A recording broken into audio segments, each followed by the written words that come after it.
Close the go out the window, okay? It's okay. It's okay. Until the smoke dissipates, the bombers decide to wait outside the apartment.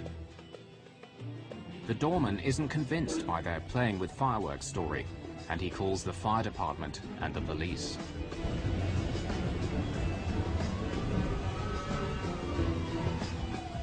By the time the firemen come, the smoke is gone, and they leave after a quick check. The bomber now realizes he's left a very sensitive item in the apartment, and he persuades his friend to retrieve his laptop.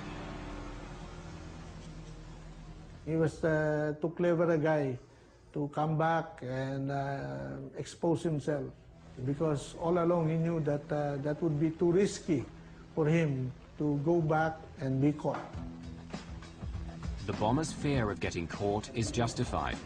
Once Police Inspector Ada Fariscal learns that they're from Pakistan, she insists on seeing their room for herself. The police in Manila are on high alert due to a planned visit by the Pope in a few days.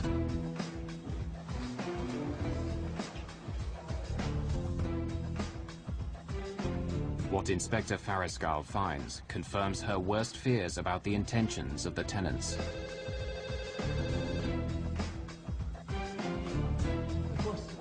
You know. You! Stop!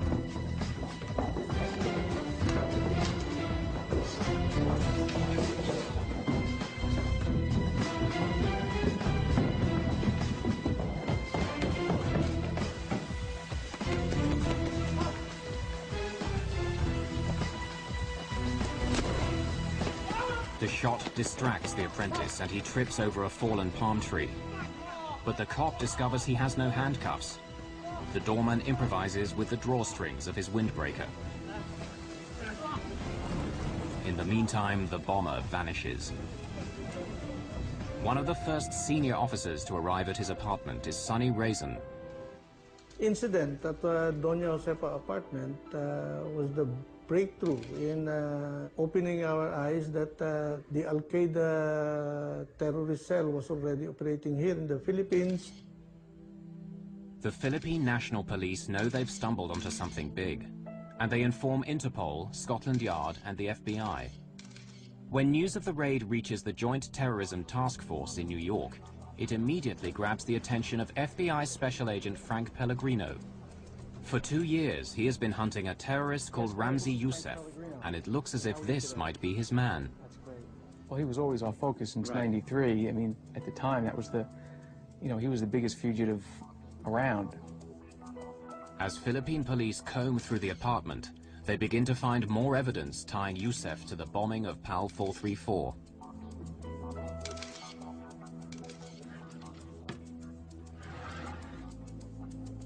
There was a similarity between the watches that were found in the apartment and the type of watch that was used in Okinawa. Putting together that watch, that was the watch that was on the bomb, on that flight 434, and identifying those pieces eventually as a Casio watch, it was amazing. Youssef is a skilled forger. Investigators find several identification cards bearing various names, and photos in each of which he looks quite different. One ID card is of particular interest. So, almost as a dig to us, the ID card used the First World Trade Center bombing date as the date that the card was issued. So we knew right away it was Youssef that had been in the apartment.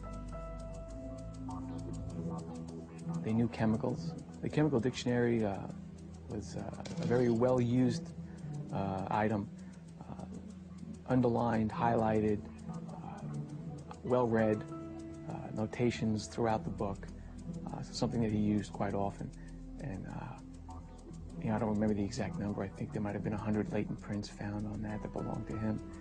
They knew electronics. The way that the timing device was hidden inside the Casio watch just made the whole thing very concealable and very worrisome. The identification of the bomber of PAL 434 And the discovery of his bomb factory is very disturbing news for those responsible for airline passenger safety. Ramzi Youssef is an international terrorist who knows how to get his bombs past airport security.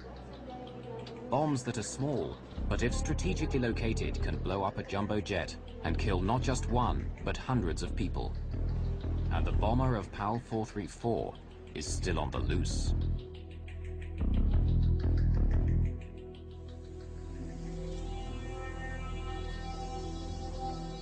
The Philippine National Police have stumbled on the hideout of an international terrorist. The FBI identify him as Ramzi Youssef. Evidence that Amaldo Forlani, the man who planted the bomb on PAL 434, is the same person as Ramzi Youssef, comes from the travel agent who sold him the Philippine Airlines ticket. Ramzi Youssef is just one of several aliases of a man who tops the FBI's most wanted list.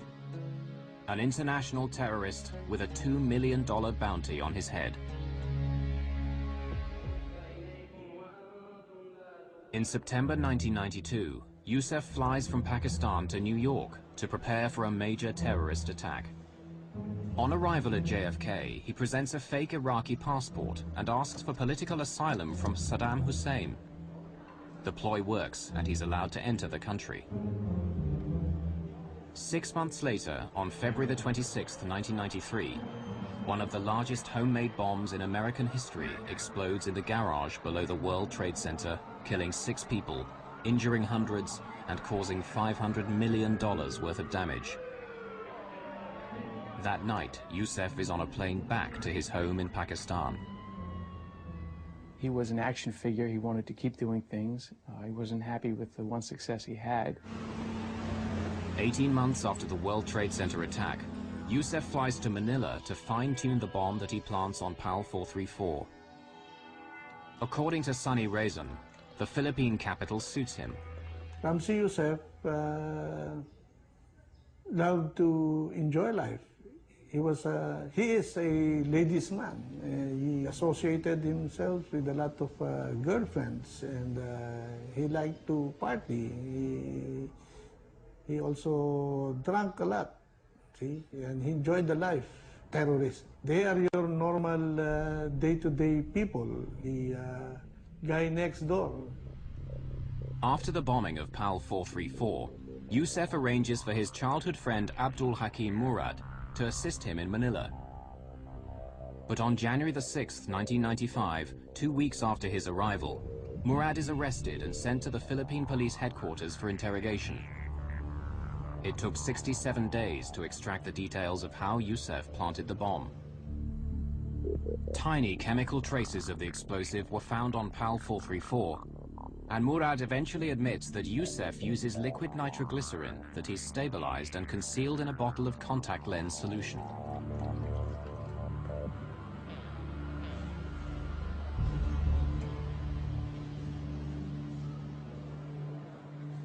Murad also reveals that Youssef hid the bomb's potentially suspicious components in the heel of his shoes. Most airport security systems only detect metal above the ankles. I bet you he was cool as could be. He was somewhat cavalier in his attitude towards these explosives and chemicals. To carry a container of nitroglycerin on an airplane, you know, gotta be a little nuts. Murad's confession provides details of Youssef's actions after he successfully got the bomb components past airport security. Can I get you some juice or coffee? Juice, please.